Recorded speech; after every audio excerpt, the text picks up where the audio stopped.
Continuing our series on National Family Caregivers Month, in her new book, Floating in the Deep End, Patti Davis, who is President Ronald Reagan's daughter, talks about how caregivers are often overlooked. So, Patti, your book, Floating in the Deep End, you say it's targeted to the overlooked caregiver. I thought it was interesting. You said the overlooked caregiver. Talk to us about that. I think that all caregivers, particularly caregivers of people with dementia, are overlooked. There's not enough care given to them. It's well known in the medical community that caregiver stress is a very real thing, and that caregivers, particularly of people with dementia, because of the nature of the disease, because of how long it lasts, are very likely to get ill and even die before the person they're caring for. I mean, think about it. The person with dementia doesn't have any stress. Every moment's new, right? The caregiver is the one that hangs on to every tantrum, every upset, right? The person with dementia has a meltdown.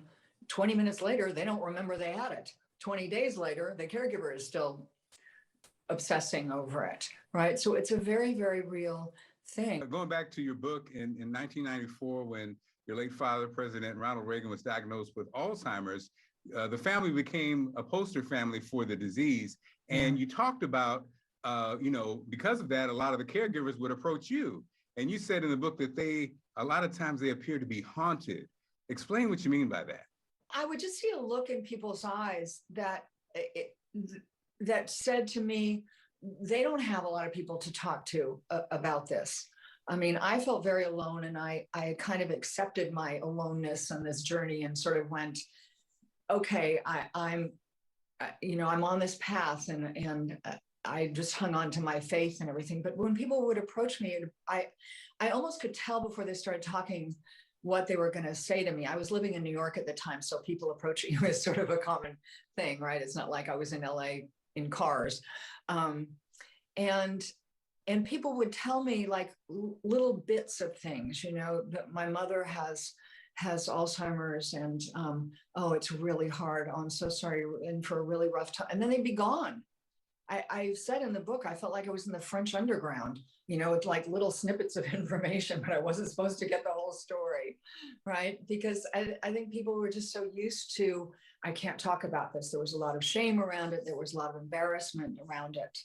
And Patti, it's interesting because as the child of a president, so like you just said, the average people have a challenge. Now here you have the president of the free world, and obviously there's things that nobody wants to get out, and people don't want, and so people that manage that too.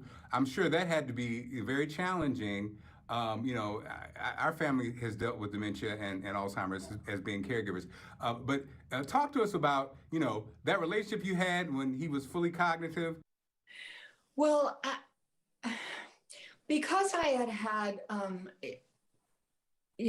a challenging relationship with my father in the sense that he was a very elusive man.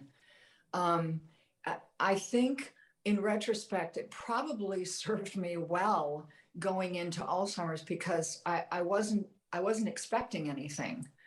But I would say to other people, don't expect anything, don't anticipate anything. Just be open to whatever is going to happen, right? I think you can actually get to know the person better. I got to know my father better because I let go of, I want more of my father's attention. I let go of my own agenda. I mean, I learned to grow up, really. And so that I could see him through a wider lens. Because here's the thing about dementia. It's a peeling away of layers, right? All of the sort of accoutrements and filters that we all develop in life to live in the world are stripped away, and you get down to the essence of that person, which can be a good thing or a bad thing, depending on what that essence of that person is. In my father's case, he was a very sweet, kind person, so that made it easier.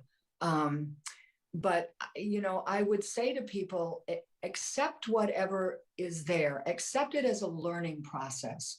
If the essence of your loved one is not such a nice person, you're going to have a bumpy ride. I mean, you just are.